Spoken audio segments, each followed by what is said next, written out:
Welcome to the CoJo and JMO show. Today is Friday, January 22nd. We're burning the midnight oil tonight. We're recording this late Thursday night, past our bedtime. It's like 1 a.m. in Australia. Don't know what that means Eastern time, but it's late. Is it actually 1 a.m. in Australia, or did you just make that up? I just made that up. I'll tell you what it is right now. I was gonna say that I feel like it's not just like a random 4 hour difference. I feel like it's like a full 24 hours. How do I figure this out? Australia time. What a great start. It's 1 p.m. I was Wow. really close. 1 Is p.m. it 1 p.m. behind us or in front of us? in front of us. They're in a whole different world. Wow. It's daylight out there. That's crazy. The time zones. So I'm back in Atlanta, and the time zone, like up in Virginia and New York, like the sun was setting at like 5 o'clock. I get to Atlanta, it's sun setting at like 6 o'clock.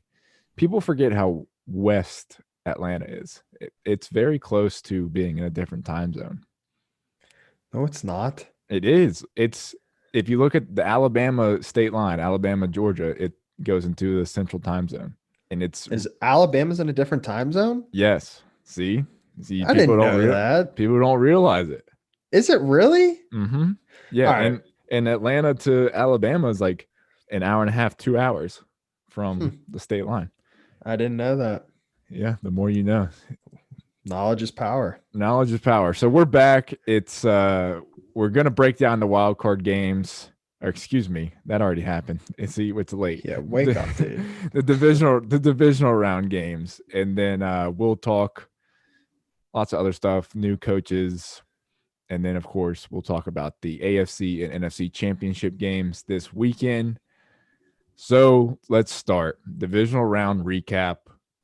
Los Angeles. I kind of had hope that they could do it, and I was really, really wrong. They got Well, smoked. to defend them, they had a lot of injuries. Aaron Donald was just clearly not himself, significantly injured. Tried to go out there, it didn't work.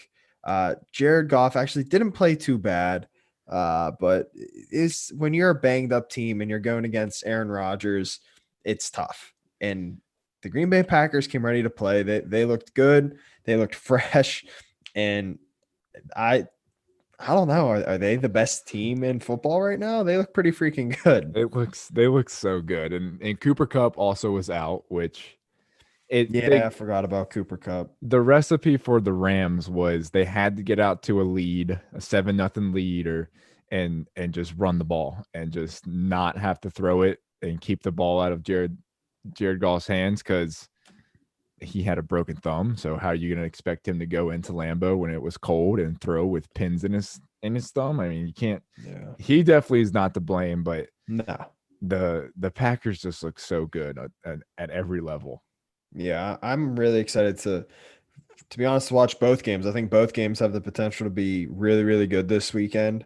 But I am excited to just watch Aaron Rodgers versus Tom Brady. I think that's going to be an all-time classic type And game. he was just toying with him, man. Like he's going under center, smiling. Like the Rams made it close. They made it a one possession game, but it never felt like it was out of control for the Packers. Like I never had any doubt that the Packers were going to win once the game got rolling.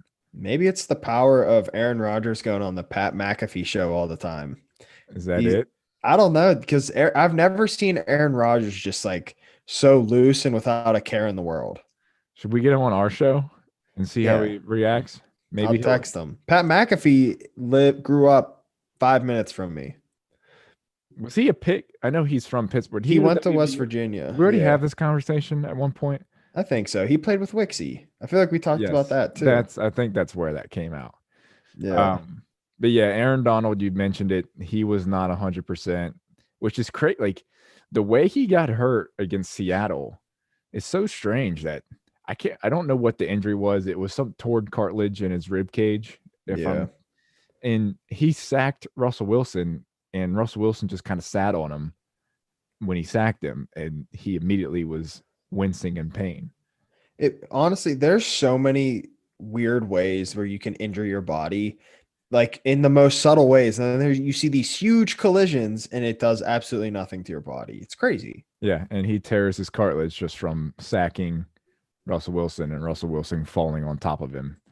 And And that they could get no pressure on Rodgers, and their offense for the Rams was dependent on a Cam Akers wildcat, which actually kind of worked better than you would think. If you told me that Cam Akers was going to run, 8 wildcat plays, I would think that maybe one got them 3 yards, but it actually kind of worked and kept them off balance. Yeah, honestly, I really like Cam Akers. I thought he showed a lot towards the end of the year of what he's capable of moving forward in the NFL. So you're saying I should draft him first round fantasy No, next year? that is not what I'm saying. I would not do that. Second round? Potentially second or third. I don't know why you're trying to tell me what to do with fantasy when I made it further than you did in the playoffs. So. You did. You're not wrong, Jared. So I don't know about that. But yeah, the Rams, tough loss. Not really, you can't really fault anybody, like we said. The Packers they look really good and look at a different level. The game that I was most excited about all weekend turned out to be one of the, least exciting, kind of a dud of a game, at least to start. And that was your Buffalo Bills going back to the AFC Championship game for the first time since 93. Something crazy. I freaking love it. I was so nervous going into that game. After watching that game, I can't believe I was nervous because Lamar, like I said, if you keep Lamar in the pocket, you're probably going to win. And that's what the Buffalo Bills did. They did not let Lamar get out of the pocket. They did not let him run free and do crazy stuff like he did against Tennessee. And they won the game. They forced him to try and read the defense and pick him apart throwing the ball, and he couldn't. He threw a critical pick 6 inside the 10-yard line. That was basically the icing on the cake. That was the game. So I was so thrilled to watch Buffalo win the game defensively because now they showed that they can win in a shootout or they can win beating you defensively. So I'm all here for it. I love the Buffalo Bills. I was a very happy camper. Again, it's not fair that this team hasn't been to the AFC Championship game since before you were born, and now you're a 2-year fan based off of events of you being in the locker room and being on the team. That's how it goes. It's not fair. There's diehard Buffalo Bills fans who I'm a diehard now too. They'd probably welcome me. Who have been waiting for this moment. And you're just here like, oh yeah, I love the Bills. I'm so happy for them. This is great. I will say, I was at the gym today, and this kid came. Is this a gym corner story? Not really. It was just like I felt super awkward because this kid comes up to me. He's like, "Hey, you were on the Bills, right?" And I was like, for like 4 days, like I wasn't on the Bills. I was in their camp like for 4 days. Does that count? Like, can I say that? Yeah, you can make fun of yourself. Yeah, I was there for like 3, for a long weekend or something. Yeah, so literally, that's why I was like, I was like there for 4 days, but I never like I it was just awkward. I didn't know what to say. Once you said, yeah, I was there, was he still impressed or was he like, oh, this guy? No, he started asking me where I went to high school and college and stuff. So, but it was definitely a new experience for me. This is weird that you're saying this because this is a teaser to a gym corner story I have later where a kid asked me where I went to high school and college. There you go. We're famous. Which is weird. But yeah, Lamar Jackson, 14 for 24, 162 yards. He had 34 rushing yards. And you said it, the pick 6 changed everything. That completely locked in a Bills W. And I don't know. It was a bad play from Lamar, and then the icing on the cake to pour the salt in the wound as he gets knocked out, later in the game, gets concussed and enter Tyler Huntley, where was RG3 and Trace McSorley? Trace McSorley, I'm pretty sure tore his ACL. RG3, I don't know if he was still hurt or just got bumped down on the depth chart. Yeah, the kid from Utah, Tyler Huntley. He didn't look terrible. I thought he looked all right. He led them down the field and kind of gave them a slimmer of a chance to score a touchdown to an onside kick deal, but yeah, he made some good throws. Couldn't do it. But yeah, that pick was bad. Teron Johnson, 101 yard. So what's crazy is he was really good last year, like one of the best nickel corners in the league. When Buffalo opened up this year and they had an atrocious defense and everyone was flipping out, Taron Johnson was playing terrible.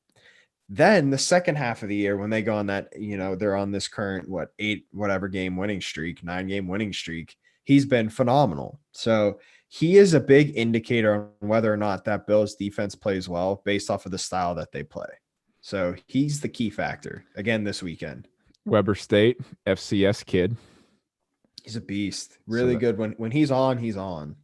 4th-round pick at an FCS school. That's Juju. It's our boy Julian. And not many FCS guys are taking that high. So that was cool. But I don't know. You said that you should. Why were you nervous? This game could have been completely different. It was 3-3 at halftime. At the time of this interception, the Bills are up 10-3. They go down the field and Lamar, they're at the 10-yard line. If he does not throw that pick and they score a touchdown, it's a tie game. And right. Like, I just felt like watching that game, at no point did I ever feel Lamar Jackson was going to make a big play. Like, watching him play that game, I was like, there's no way he's going to win this game. He is not going to beat Buffalo the way Buffalo is playing him right now. They're not letting him run. So as soon as I saw that he couldn't continuously run around, escape the pocket, I had zero worries. He was doing some crazy stuff there, and he was doing some Madden Michael Vick-esque plays where he was just like bouncing off his O-lineman, just scrambling around in the backfield trying to find him. It was crazy. He's so exciting to watch, but I'm with you until he can sit back there in the pocket and beat a team in a playoff game or a big time game with his arm. I don't know what his ceiling is. I don't know how far he can go. If his ceiling is an MVP, that's pretty good. Yeah. But I think it's good when you have someone who can't win solely from the pocket with their arm, reading defenses. And I'm not saying he can't eventually do that. I'm saying right now he's not doing that. He's not dropping back. He's not beating you with his arm. So I'm not saying he can't, but that's not what he's doing right now. So if you have a quarterback like that who can't win with their arm, your defense has to shut teams out. It has to be like, what was that? The 04 Bucs when Brad Johnson was their quarterback and wasn't anything special, or in 2000 or 2001, I forget, when the Ravens won with Trent Dilfer. So your defense has to be absolutely not like lights out to win if you have a quarterback who can't, drop dimes all over the field. That's at least the way I feel. The Broncos and Peyton Manning, his last year. Yes, exactly. Yeah, so I don't know. I don't know what's going to happen with Lamar. At least he got the win. At least he got the monkey off his back. He has a win, yeah. That he got a win. I root for him. I like the guy. And I think he gets a lot of unnecessary hate. He also has his best receiver is Hollywood Brown, which actually I forgot I was pissed after they did that thing at Tennessee. So that pissed me off. Oh, the stomping on the not shaking hands. Yeah. That bothered me. Yeah, when J.K. Dobbins is your second leading receiver in a game, that's not great. And I think all three of his receptions were just check downs by Tyler Huntley. But yeah, congratulations though, Bills, the AFC Championship game. I'm ready for it. So that was Saturday's games. Sundays, dude, this Cleveland Kansas City game, the Chad Henne game. Bro, this was it. This was it for Browns fans. Like, you could not have asked for anything better. Obviously, you don't. I hope most Browns fans are not asking for the players to get hurt. But I never know. You never know with some fans. But the way this was lining up was just, it was perfect. You could see it all. After Mahomes goes down, you could see the script. They could come back. They could go to the AFC Championship game, and Chad Henne was having none of it. Think about it, though. You are the Cleveland Browns. You've been atrocious for 20 whatever years. It's 3rd and 14, and Chad Henne is in, and you're thinking, we're going to get the ball back to score and win the game. And Chad Henne runs for 13.5 yards to set up a 4.5 yard. And Andy Reid's going for it immediately. And then he just runs the same play they ran like 3 or 4 weeks ago to win the game. Watching that play, you're like, okay, 3rd and 14, exactly what you said. most people would probably just hand the ball off, do a draw, and just kill clock or make them use a timeout and punt it to them. But and then once Chad Henne drops back to pass, you're like, oh, they're trying to get this first down, like they're trying to end the game. And then he rolls to his left, starts running. All I'm thinking of is, okay, he's going to get 5-6 yards and that be that.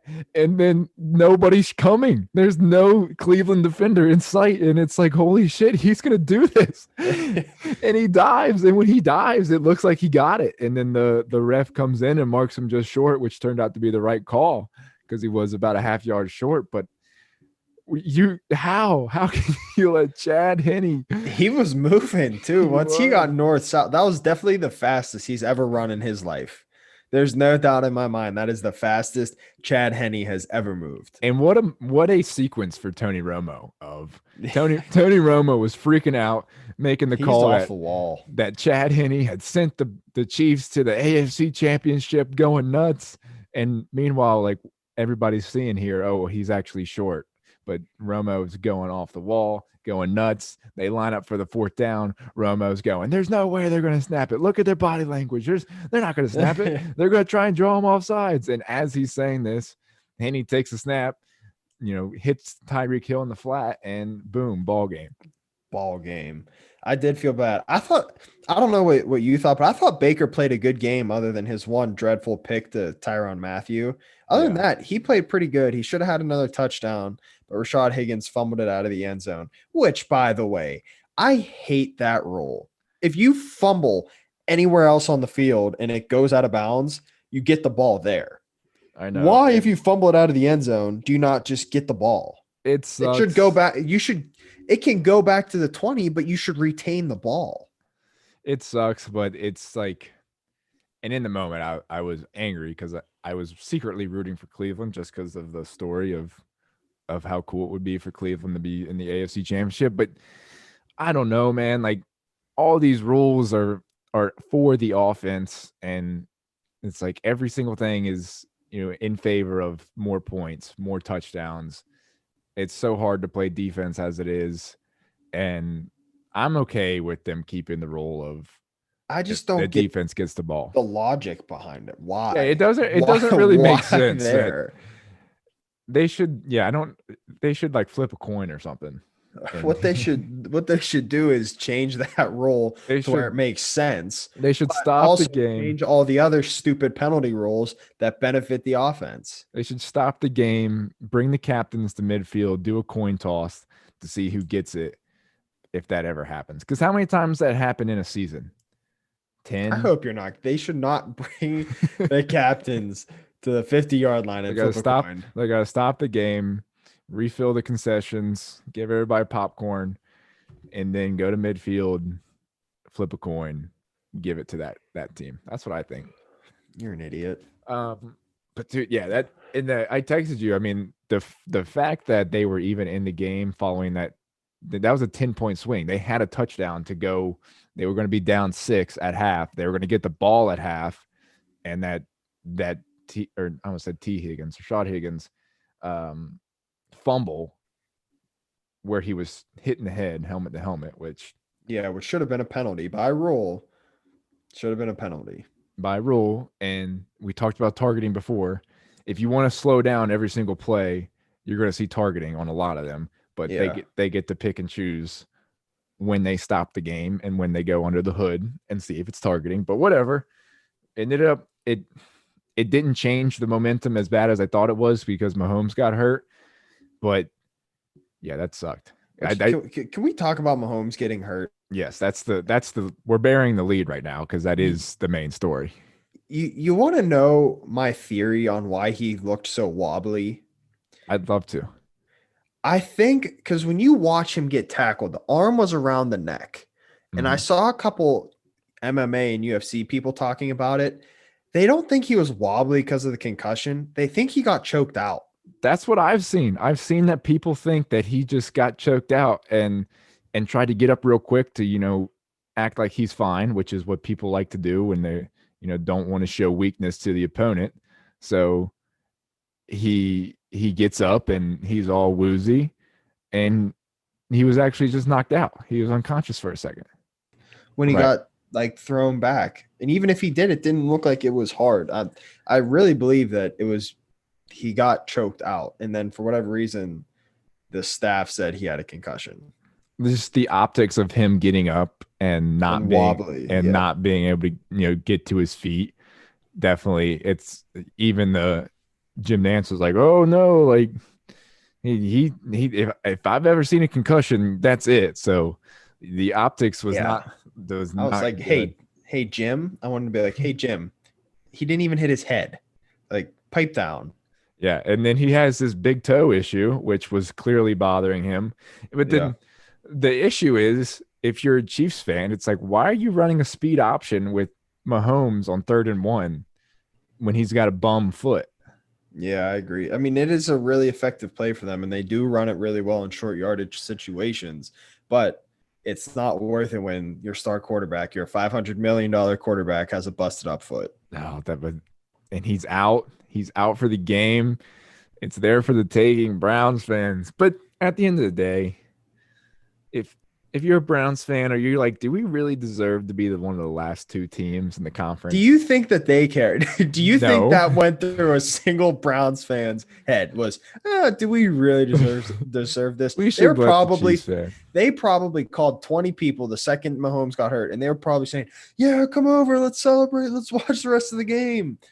Yeah. They were so fired up when Mahomes got hurt because they were like, "It's our chance." Yeah, this was it. But at the end of the day, though, I do think the best two teams in the AFC did make it out to the I championship. really think the best four teams are playing, and Yeah, I rarely feel that way in any sport that the actual four best teams make it to the semifinals. But I really believe these are the four best teams in the NFL, and I felt that way for most of the year. yeah, I think I agree with you there. And going to the final game on Sunday, wrapping up the divisional round, the Bucs take care of business. They beat Drew Brees. I'm gonna say Tom Brady.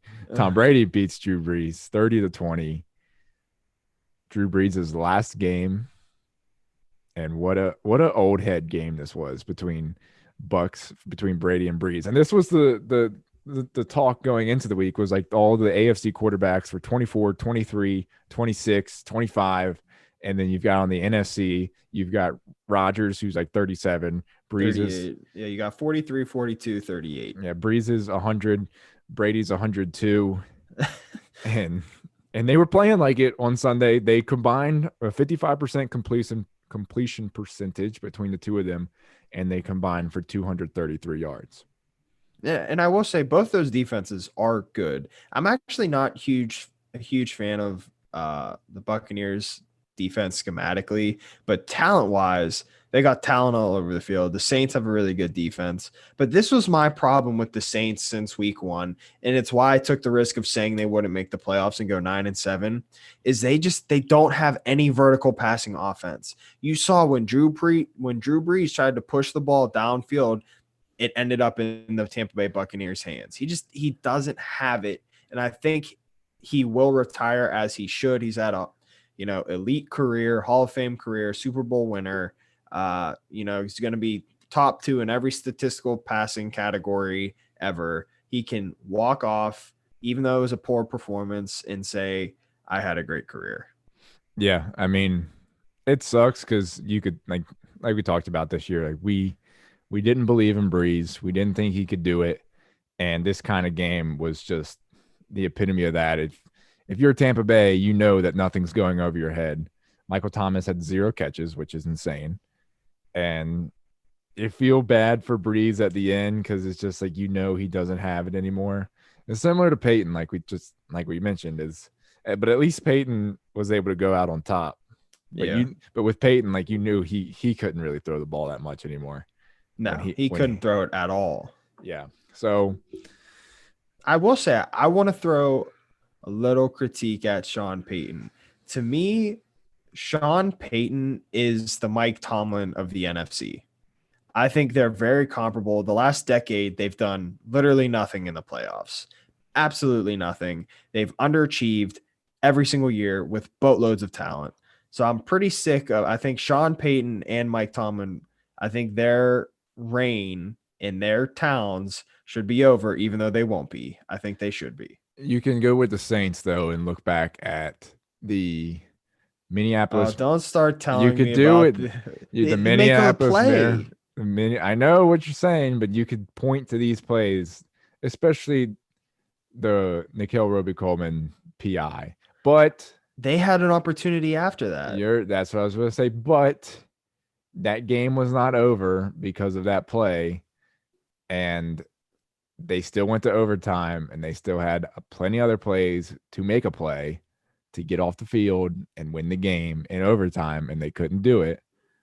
So people will point to those, and I am one of those where it's you can look at something as a Falcons fan this year. You can look at multiple plays where that was the difference in winning and losing a game. So I get that, but I think Tomlin is worse than Peyton in that regard. Think Tomlin stinks, but I also think Peyton stinks. But going to the Bucs game, Brady did not look sharp. He looked good enough, but he made the throws when they mattered. He made the throws. Looking at the game, it was 30-20. Tampa Bay had 3 touchdown drives. Those drives consisted of a 3-yard drive, a 40-yard drive, and a 20-yard drive.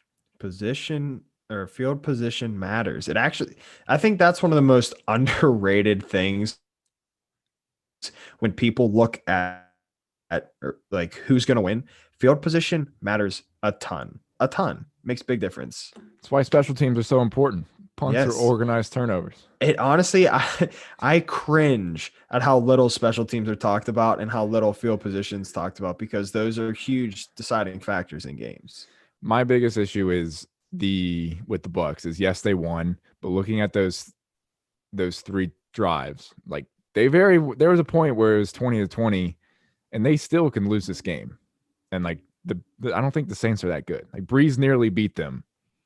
Don't say Breeze and the defense. Saints. It was the defense that nearly beat them. So spoiling to our picks later, I'm not confident whatsoever that the Bucs can go into Lambeau and win. We'll talk about it later. Yeah. Can't give away everything. We'll go to the coaching carousel. The Eagles got a new coach. How about that? But we'll just run through it since it feels like there's a lot more vacancies this year. I don't know why. I feel like it's pretty typical. There's 2, 4, 6, 7 head coaches got fired. Is that normal? I will say this is, I feel like, the most unique choices for head coach. So we talked about the Jags and Urban Meyer last week. Don't need to really cover anything on that. Nothing else happened. The Jets got Robert Saleh. That's how we pronounce the last name. I believe so. Yep. The D coordinator for the San Francisco 49ers. Sneaky. I think this is a sneaky good hire. I have mixed emotions with it. I think it could end up being a good hire. Before this season, there was a lot of critique that Robert Saleh had never had an elite, top 10 defense with lesser players. Last year, obviously, they had a top 3 defense, but they were utterly stacked on their front 7 and in their back end for that matter too. So he had some critique coming into this year saying like he shouldn't have been a head coaching candidate. He's never done anything with lesser players, but a lot of players got hurt for San Francisco this year, including their defense. They were missing a bunch of their guys, including Nick Bosa for the entire year. Richard Sherman, I think, only played 5 games. So they were banged up and they still had a really, really good defense. So, and everything I read says he's a big culture guy and his players love to play for him. So I think that matters. So I think if there is someone that could turn the Jets around, maybe change that culture, he's the guy that can do it. So I think they did get a good hire, and I'm actually really curious to see what they do with Sam Darnold now. He just looks like a head coach. Really? I think he looks like a strength coach. Yeah, well, maybe that's what he looks like. I'm scared of him. That's all. I wouldn't pick a fight with him. I would like to see. He seems like a good leader, so I'm cool with it. Shout out to the Jets. Maybe they can win some games now. The Falcons. Well, how do you feel? I do want. Can you say? Are you allowed? I can. So my whole take, and I don't really know. I never know how to feel about head coaches. Like I think honestly, I think it's such a crapshoot that like anybody can work out and anybody cannot work out. Like you just don't know It's at hard. at the end of the day. So I mean, I think it's super hard to evaluate these guys and see how they're going to transition from, if you're looking at Urban coming from a college coach to an NFL head coach, or a coordinator coming to a head coach. Like that's a big jump, and being the head guy is a big deal and a big responsibility. And I don't think people realize how hard it is, even for, players, coaches, GM, scouts. Everything kind of has to go together. Like it has yeah, to work in unison, and there has to be a clear vision, a clear culture, a clear strategy, a clear scheme, and everyone has to believe in it, and everyone has to be flexible. And I don't think people realize just top down ownership, GM, management, scouting, coaching, playing, how hard it is yeah, to get it all together. And to me, that's why it's so amazing what Bill Belichick and Tom Brady did for 20 years in New England. And I don't think that'll ever be repeated. Um, it's just, it's really, really unique and hard for teams to kind of flip the switch and be good consistently. yeah. So I'm never gonna sit here after either a team that I root for hire somebody and go, oh, that's a good hire or that's a bad hire, because you just don't know until games are played and seasons occur. I think he's just in terms of character and culture, he seems like a great guy and a good fit. So that's exciting.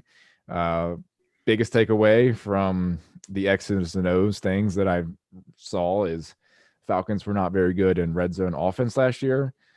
Arthur Smith in Tennessee had one of the best red zone offenses. So that would be great if that could translate over. But again, like I said, you just need to wait and see what happens on the field, and if that translates to success and how that works. So don't have really anything else to add about that, but exciting for the team and the city to get a new turning page and get a new regime in here.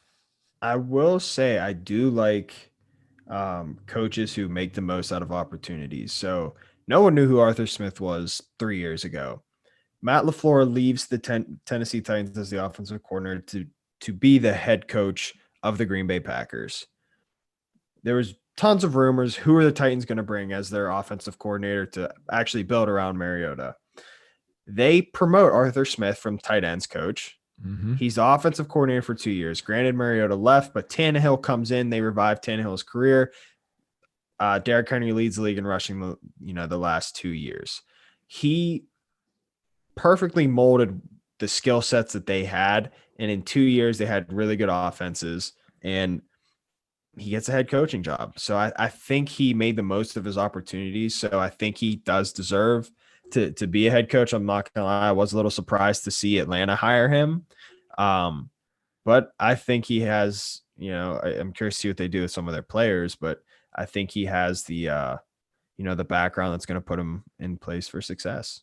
Yeah, and I think there was 3 different head coaches that came through Tennessee, and he was promoted after every new head coach came in. He's been there since 2011, I think. Yeah, Um, he's made the most of every opportunity, and I guess people love him. I guess he's a great guy. Side note: his dad is the CEO of FedEx. Really? Yeah, his dad is like one of the wealthiest people in the world, probably, or Huh? country at least. That's crazy. Yeah, never would have known it, but now you do because you listen to this show. Next, the Chargers hired Brandon Staley, offensive coordinator from the Rams, Defensive coordinator. defensive coordinator for the Rams. Thank you. You're Biggest welcome. biggest win for him is he gets to stay in LA. So that's all I got on him. I think this is the best hire. The best hire of the bunch. He's a defensive guru. He went to John Carroll, and there's a huge John Carroll alumni base in the NFL. For those of you who don't know, you would be interested to look into it in terms of GMs, director of player personnel, all that other stuff, coaches. Big John Carroll alumni base, and my buddy Nate goes to John Carroll. He's trying to be a coach. But so he gives me all the details about these guys, and Staley did an amazing job for the Rams. Their defense was elite all year, number 1 defense in the league, I believe. And some people are going to have a bad taste in their mouth after this past week against Aaron Rodgers. But other than that, they've been dynamite all year. I think this was the best hire of the bunch so far. Josh McDaniels, John Carroll. Yeah, it's a bunch. The GM for the Chargers also John Carroll. Greg Roman, OC for Baltimore. John Carroll. Yeah, I'm telling you, it's a huge, huge, huge, huge bunch. I'm just going through the list. Some old NFL players. Don Shula. Never heard of him. Don Shula. You shut up. Yes. So yeah, I have nothing on the old DC from LA going to LA. That's good for him. I'm happy he gets to stay in warm weather. Lions, they hired Dan Campbell, which was a tight end coach from New Orleans. This, I have to read this, dude. This is insane. He came. Have you seen his press conference of what he said? I did. They were biting kneecaps. Yes. This is the greatest, introductory press conference I've ever seen of just pure football. All this guy cares about is football, and it clearly showed. So I'm gonna find the quote here and I'm gonna read it. So Dan Campbell, he got introduced as the head coach for the Lions. He starts off by saying, "This place has been kicked, it's been battered, it's been bruised, and I could sit up here and give you coach speak all day long. I can give you, hey, we're gonna win this weekend. None of that matters, and you guys don't want to hear it anyway. You heard enough of that shit. Excuse my language." And this is when it gets good. Here's what I do know. This team is going to take on the identity of this city, and this city has been down, and it found a way to get up. It's found a way to overcome adversity, right?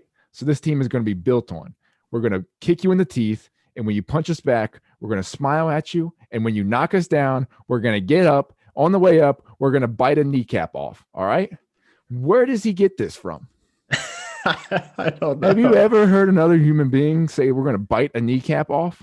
No, and then he finishes by saying they're going to bite the other kneecap off if you knock us down again. This guy is a savage. I want him to be the head coach of, when I have a son of his little league team. This guy, I need this type of intensity in every aspect of my life. I just think it's funny. So my boss at work is a big Lions fan. He's from Michigan. Has suffered. I think the Lions are arguably, if they are the worst organization in sports history, one playoff victory in 70 some years. Yeah. So, now that the Browns are semi back, the Lions definitely take the cake. So he's been suffering for a long time. And I was excited to send him that clip of that interview, because that was one of the most unique head coaching interviews I've ever heard. And I actually wonder if he's going to get in any trouble for saying they're going to bite kneecaps. And then he also says, we're going to take another hunk out of you. Before long, we're going to be the last one standing. Like, this is a battle royale of NFL teams and some street brawl and a bar fight. I did read that he was a fast and up and coming and rising coach, through the ranks, and well respected. So to make the jump from tight ends coach to head coach is impressive, and he's definitely got the passion for it. So we'll see. Yeah, for real. He's a psychopath. And then lastly, the Eagles, they hired Colts offensive coordinator Nick Sirianni, who I didn't know existed until today. Fun fact, his brother is the head coach. No, his brother is the head coach for Washington and Jefferson, which is a college near me right outside of Pittsburgh.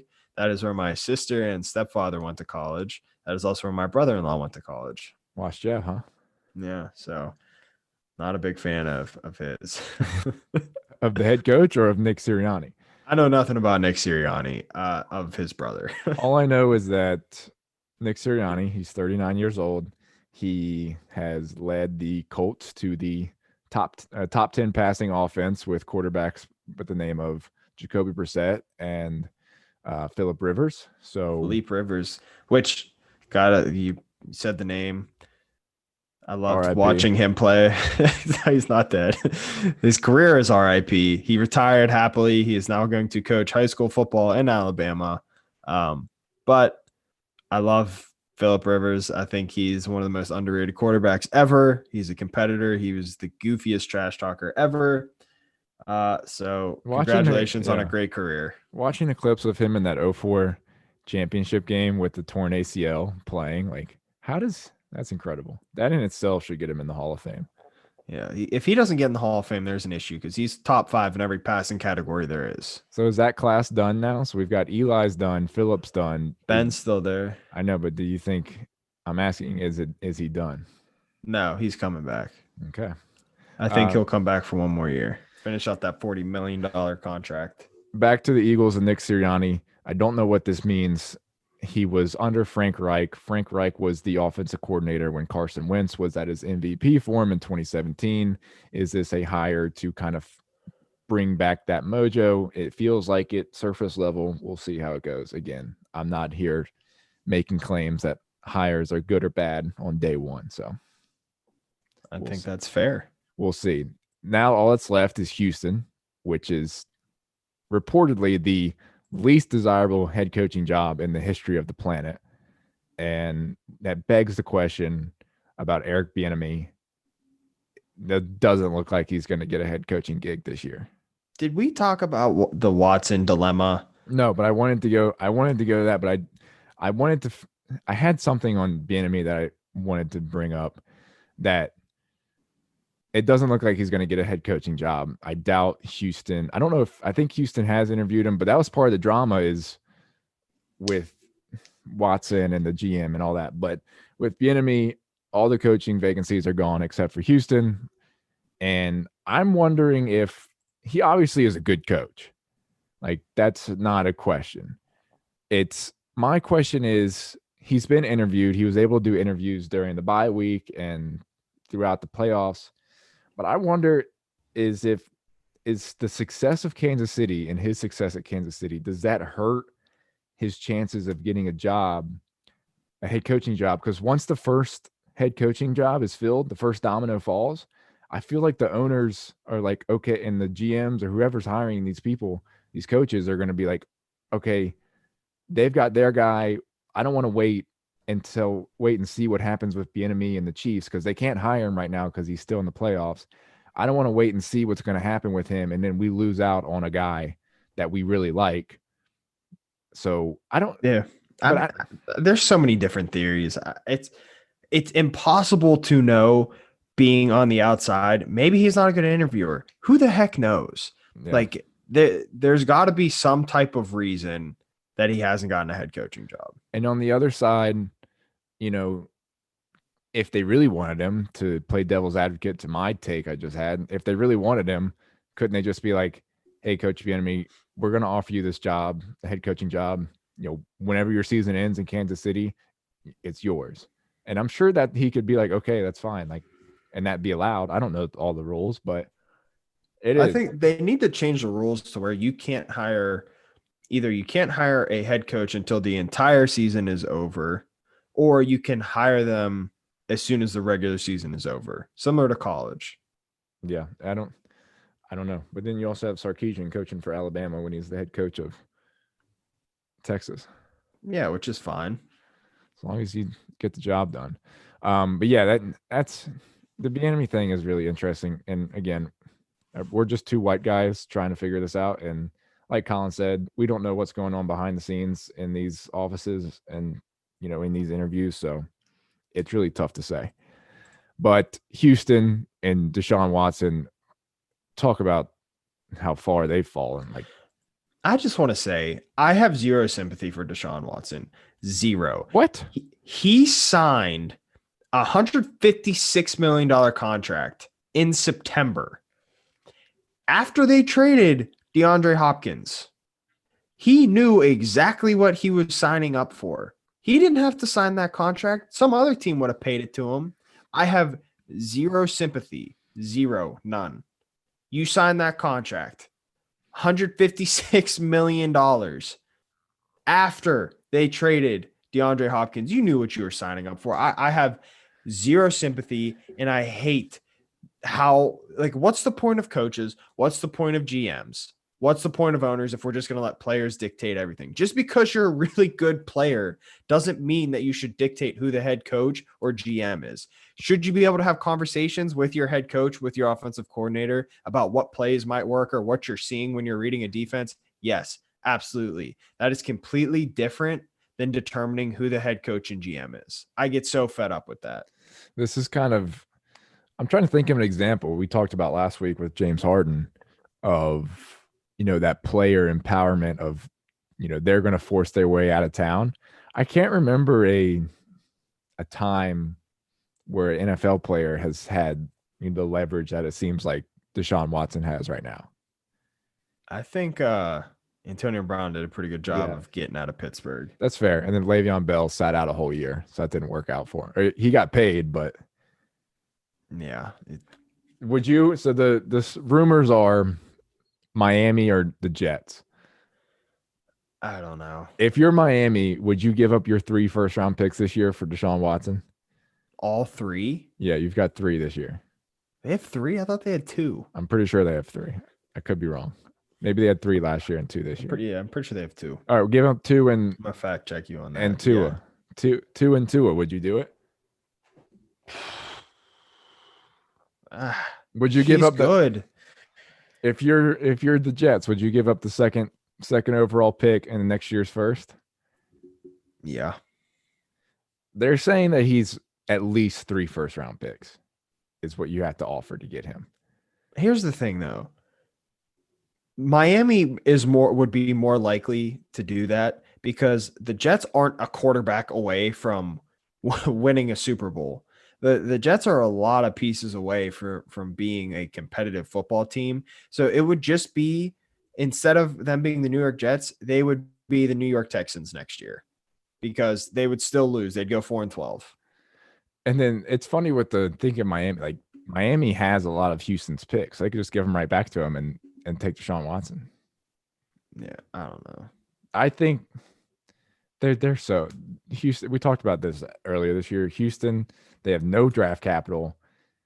They have one of the better quarterbacks in the league, and they've got nothing to show for it. No problem.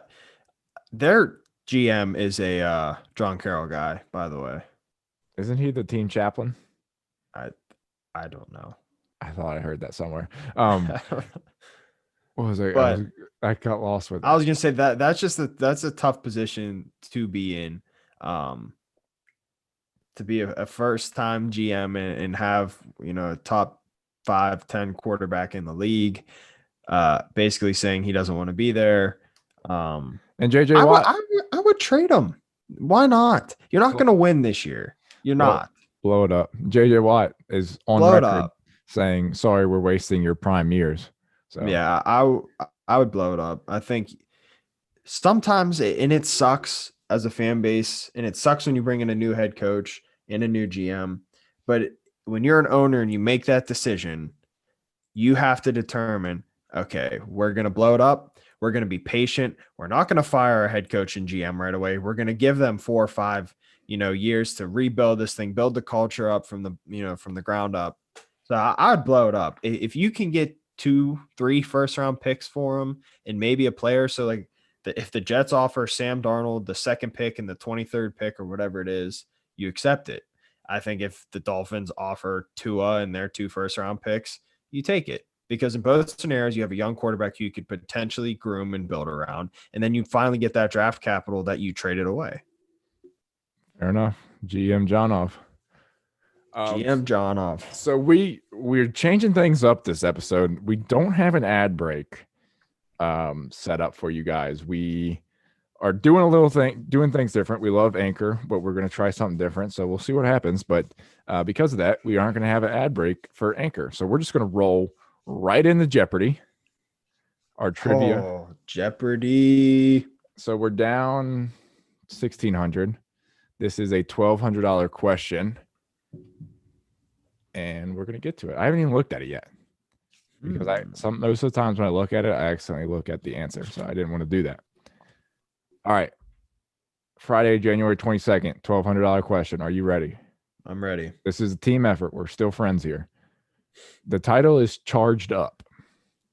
The Chargers. Good answer. Name the quarterback who has the most. This is weirdly. Name the quarterback who has the record for most touchdown passes in a Super Bowl. Okay, so the Charged Up makes me think it's a Chargers player. The Chargers have been to 1 Super Bowl.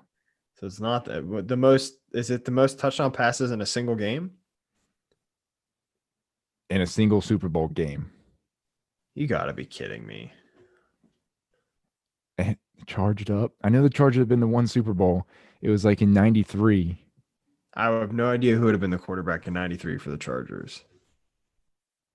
It has to be a Chargers player, though, right? Like, there's no way it could be anybody. I'm trying to think who. Didn't Nick Foles set the record?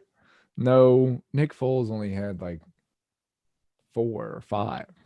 Oh, only? Only 4. I don't think he had 5. I think he had 4. Someone's definitely thrown more than 4 touchdown passes.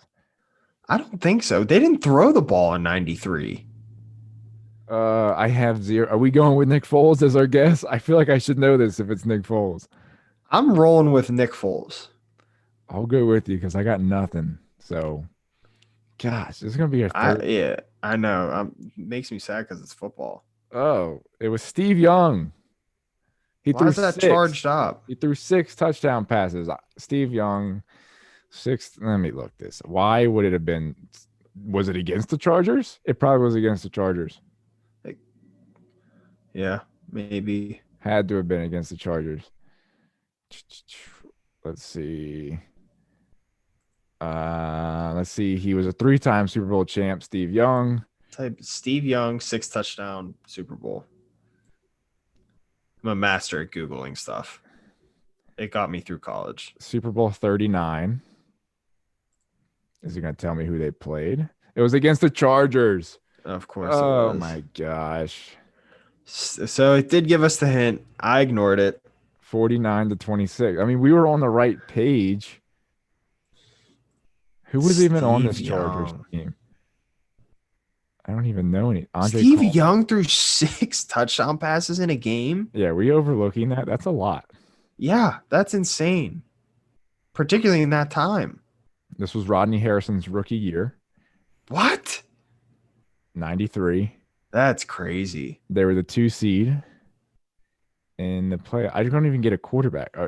Stan Humphries was the quarterback He's for the elite. Chargers. So as if we would have guessed that, even if we would have known that. Okay, what's 1,600 minus 1,200? 28? 400. 24? Something? Wait, oh. Wait, we were minus 16? Yeah, we were minus 1,600. Oh, shoot. So that's minus 28. We're never going to get out of this hole. These questions are hard, man. We're going to get out. Remember, there was a time I was really in the hole, and I climbed all the way out to be like 6,000 positive. That is true. You got on a heater. I Charged did. up. Okay. All right. Well, we'll jump to the AFC, NFC championship games. Do we just want, like we did last week, roll into $100 bets? Let's do it. Okay. I All right. won last week, so you got to go this week. You won last week, so we're 1-1 in the playoffs. I'll start us off. It's only 2 games to choose from, so not a lot of creativity here, but I'm going to start us off. I'm going to go Green Bay minus 9.5. What? So I moved the line. This is how confident I am that Green Bay wins this game. I got Green Bay minus 9.5. The odds are plus 235. I think this is just, I think Rodgers and them are on another level right now. It's in Lambeau. You're asking Tampa Bay to come into Lambeau. It's going to be freezing cold. I know Brady has played in cold weather his whole career, but not all the other players have. And I just don't see this team going in there and number one, beating them, and number 2, keeping it close. I think I'm giving myself 9.5, that extra point, but I think they win by 10. Wow. So that's I'm putting $25 on that. Next, I've got a prop bet here. Brady, that'd be Tom Brady for those of you listening. Over under 38.5 passing attempts. I'm taking the over. Wow. I think it's going to be In the tundra, they're going to throw 40 times. I think they're going to be behind, and they're going to have to throw it 30 times or 40 times. Yeah, there you go. So you are getting creative with these bets this week. So that's minus 110, $25 on that. And then next, I have a matchup bet. Stephon Diggs is going to have more receiving yards than Travis Kelce. Wow. And that's minus 124. Putting $25 on that. Lastly, I'm going to So parlay. you did 4 bets. You only had to Yeah, do 3. I know. I went above and beyond the Call of Duty here. Wow. Lastly, got the parlay. There's only 2 games here, so we're going Bills Packers plus 277, 25 on that. I already gave my spiel on the Packers. The Bills, I don't know if Mahomes is going to play. It looks like he is, but I think the foot is going to be more of an issue than the brain. And the Bills, I don't think the Bills have played a complete game yet in the past couple weeks, and I think they're going to do it. I think they're going to win. So congratulations, Colin. The Bills are going to the Super Bowl. Yes. So okay, I'm just gonna start right there. So I'm gonna go $40 parlay Green Bay Buffalo 277. Oh so wow. so I have that exact same parlay. I am sad to bet against my preseason Super Bowl champions in the Tampa Bay Buccaneers, but like you said, Green Bay just looks too good. They really do. I think Green Bay wins. I hope it's close. I could see it being a blowout just because I don't think that I don't know if Tampa Bay is actually going to be able to throw with Green Bay. I think Green Bay has a really solid defense. Um, I think we saw Tampa Bay struggle in a dome, and I don't think it's going to be any easier in Green Bay in the cold weather, like you said. Um, so yeah, that's how I feel. I'm sad. I feel like a coward. So I do have to Am I a say coward for that? you kind of are, but I have to give you some credit because you did say before the season um Bills Bucks Super Bowl, and they're here, each of them are 1 game away, so I have to give you some credit, unfortunately.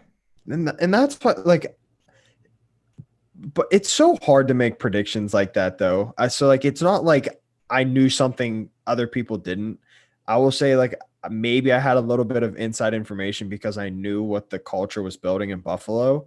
So but like I mean there's you So could you're have random people make that pick. so But you're like admitting to insider trading. yep, admitting to insider trading. Yes, I'm I am. stopping you real quick. The weather in Green Bay, Wisconsin on Sunday is a high of 29 degrees and a 50% chance of snow. It You're does make telling an me impact. Mike Evans is going to go out there and Chris Godwin and light it up? Yeah, so I mean, I feel pretty good.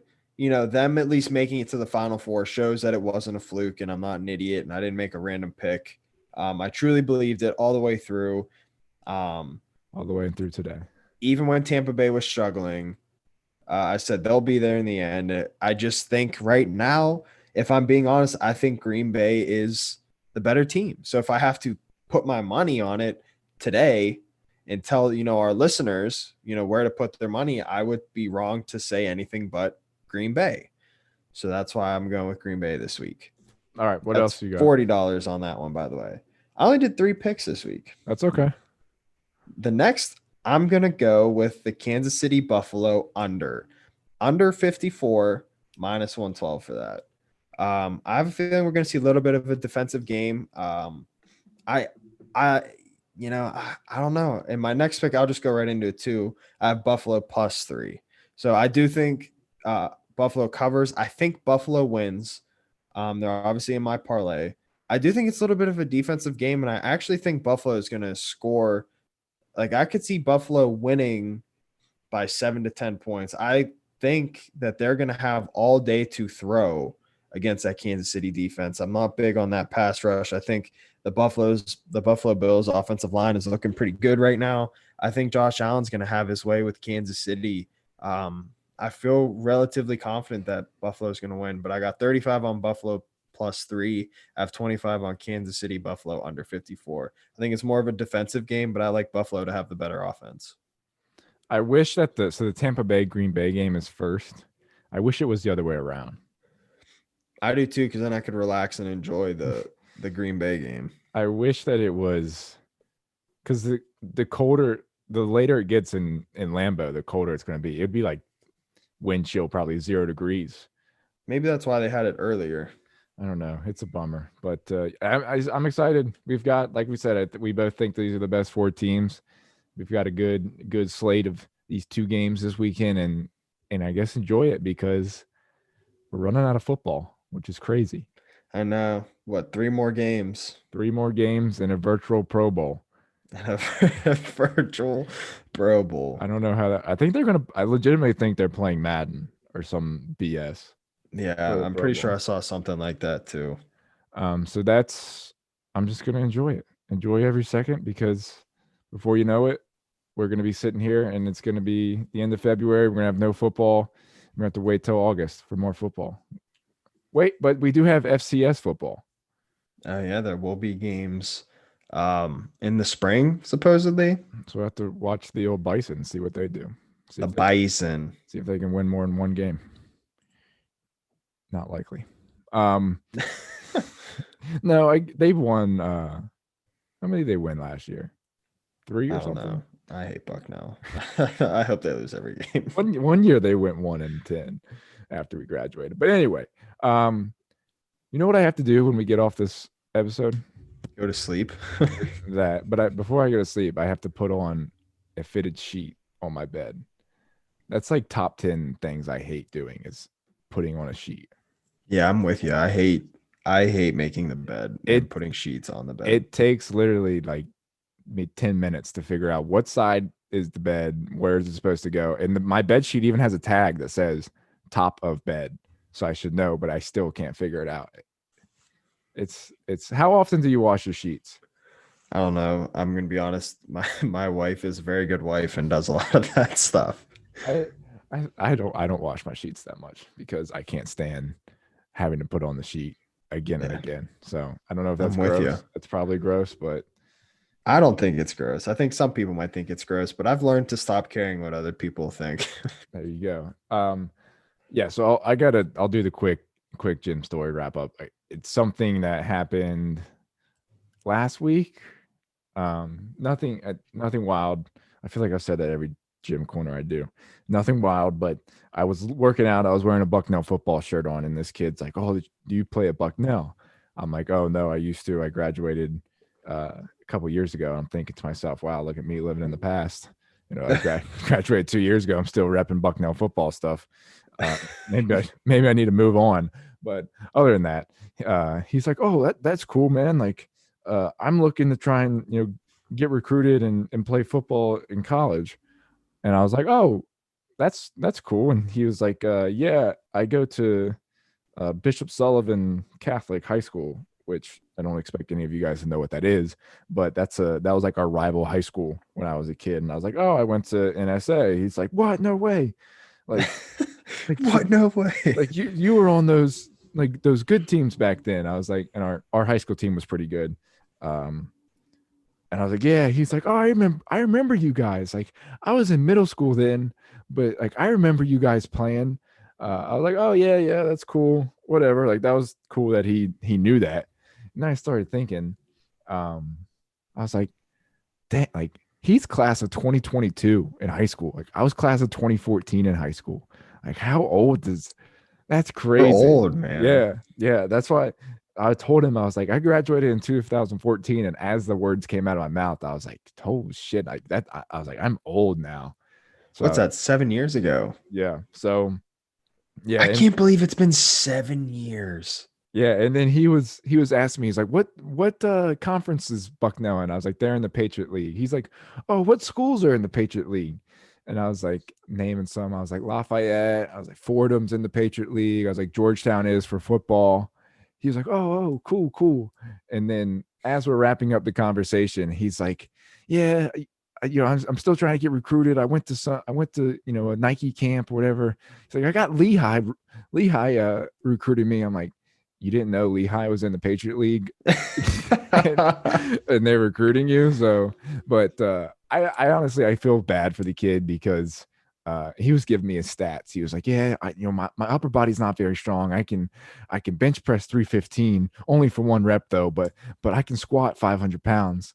I'm like, okay, like cool, like keep working, man. But I felt bad because he was like, because we didn't have a season this year, so it's hard for me to get recruited. So that's when I was like, ah, shit, like these kids in high school right now, like not having a season, and there's so many people who aren't going to get scholarships because of that and miss out on opportunities, and it just sucks. That's why you got to download the Player Pager app, baby. Put all your highlights into one place and send it out. And it's also like a little social media profile for high school athletes, young athletes, all athletes, really. Just put it all onto it's like an Instagram, LinkedIn combined in one, baby. Put all your highlights, put all your workout videos all in your profile. It's perfect. You made this sound like it was planned. Like I set you up, I tossed you an alley oop and you just dunked all over it. I Yeah, but did. do what he said. I have, what was the name of it? Player Pager. I didn't know that's the name of whatever it was that you mentioned, but now I do. Player Pager. This episode's brought to you by Player Pager. Download the app, 5 stars only. 5 stars only. Wow, what a great place to wrap it up. And you got anything? You got anything else other than go Bills Mafia, baby? Bills Mafia Super Bowl. Is that what they say up there? Bills Mafia, Super Bowl, just like that. They just like that. Will you jump off if they win the Super Bowl? Will you break a table? I'll break a table. Yeah, for sure. All right, we got to get that on video. If they win the Super Bowl, you have to break a table. Oh, I will. I'll destroy that table. Do I want to get hurt? I'll put pillows under it. Yeah, you are made of glass. So let's put some pillows on the table, bubble wrap the table, bubble wrap yourself, and then jump. And then instead of jumping off the roof, we'll just jump off the front porch of your first step of your house. Sounds good. Sounds like a foolproof plan. All right. Thank you guys for listening. Have a great weekend. Go Bills Mafia. Follow us on all social media accounts. We're on Instagram and Twitter at CoJo and JMO Show. Email us, CoJo and JMO Show at gmail.com, or DM us your questions or text us your questions. We're great at answering questions. Get involved, get engaged. We're on all your podcast listening devices. We're on, what's it called? Spotify, Apple Podcasts, Google Playlists. We're on it all. Like, rate, subscribe. 5 stars only. Have a great weekend. 5 stars only. You guys know the rules. We're on YouTube now too. Check us out on YouTube. Oh, that's right. We are on YouTube. You got to check us out on YouTube to see our beautiful mugs. Look how pretty we look on YouTube. But yes, YouTube. And we do have a guest that should be on next week. He's a fellow ACC football player. So teasing that. We'll see you guys next week.